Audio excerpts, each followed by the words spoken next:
or you are working with thoughts, and of course all the three intermingling every time. That is why we say it's free and scattered. Now that's the problem, where you should know the temperament of the individual, and this temperament later we will find is known as the sattva temperament, or the rajasic temperament, or the tamasic temperament. So I am almost finishing the chapters till the page 283. I am touching all those points, and when I show the slide, I say I already told you, and go to the next slide. So you have three temperaments, what is known as the Triguna. And the basic integral concept, only the concept, not the details, as given in yoga, in Gita, Traigunya Vishaya Veda, Nistraigunyo Bhavarjuna, Nirdvandvo, Nitya Sattvastho, Niryoga Kshema Atmavan. The wonderful shloka, almost giving the spirit of the integral approach towards yoga. What does it say? Traigunya Vishaya Veda. You understand nature by the three qualities, either by the sattva principle, or by the rajasic principle, or by the tamasic principle. And these principles are very simple to understand. When you have an inertia to face, it is tamasic. You understand inertia? The first law of Newton's.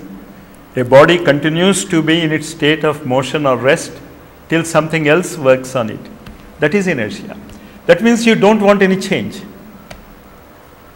When you don't want any change, you remember you are tamasic. It goes on.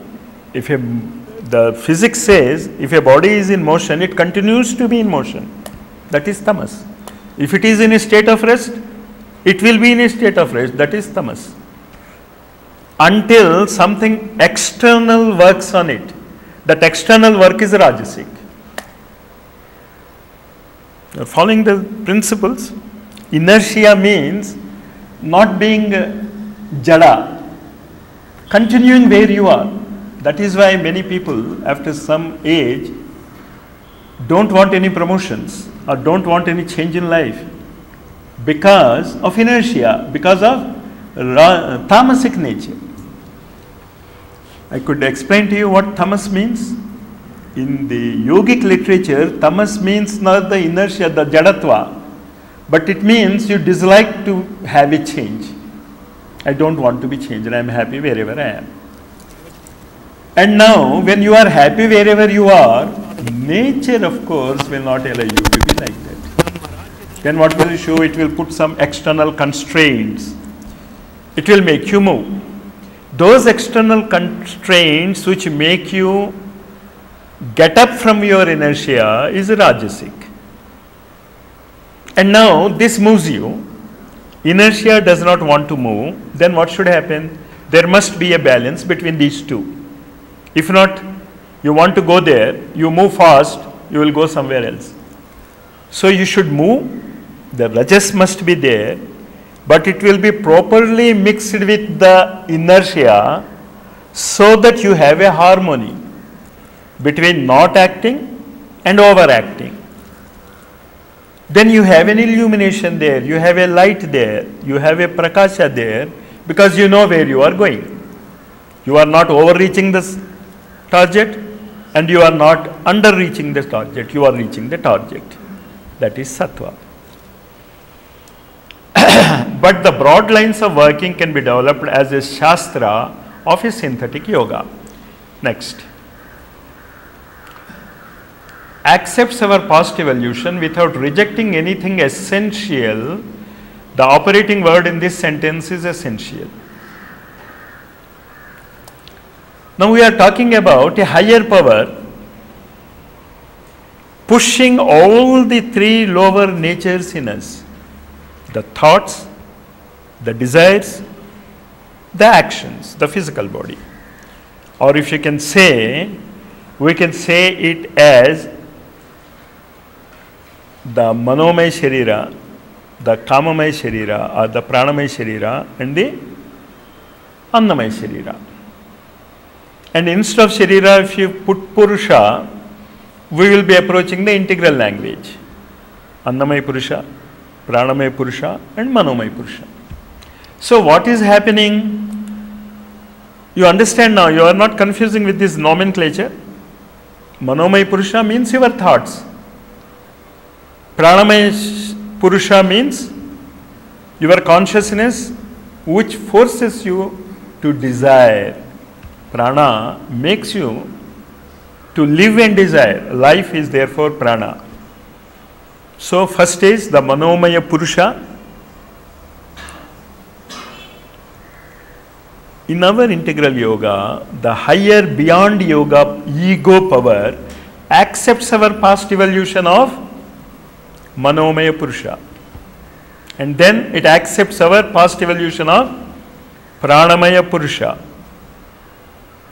And also it accepts the evolution of our Annamaya Purusha. The physical body, the desires and thoughts it accepts. That is essential for your development, for your evolution. And what is not essential, it throws out.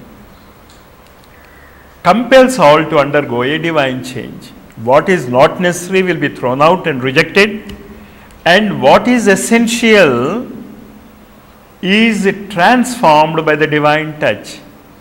And what you are supposed to do is, you try to understand the transformation that is going on. And sometimes the transformation are not visible. For example, people say you do this exercise, this muscle will grow. Do it 10 times per day. You do it for one day and leave it. What happens?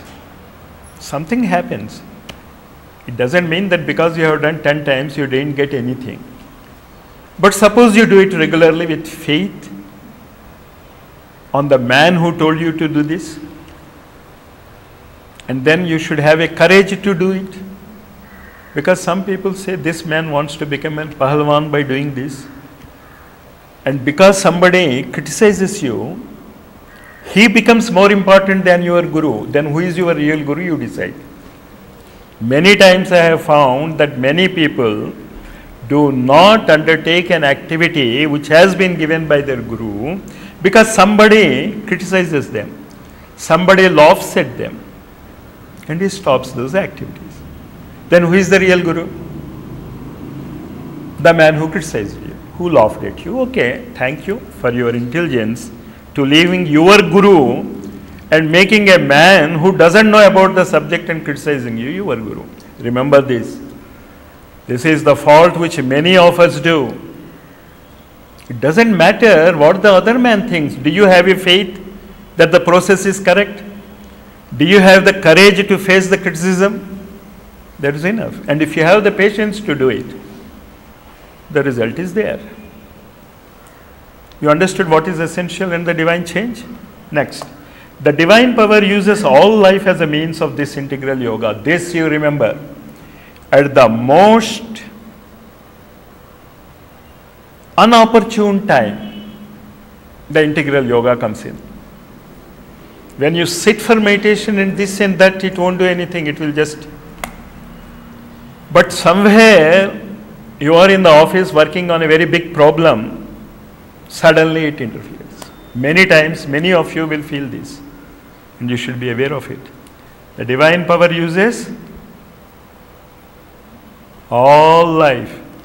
That is important. And you always remember, when you are examined by someone who is a competent authority, he will try to examine when you are unawares. Is it not? That is what group interviews and campus interviews are supposed to be. They should not know that they are being interviewed. But the interviews are being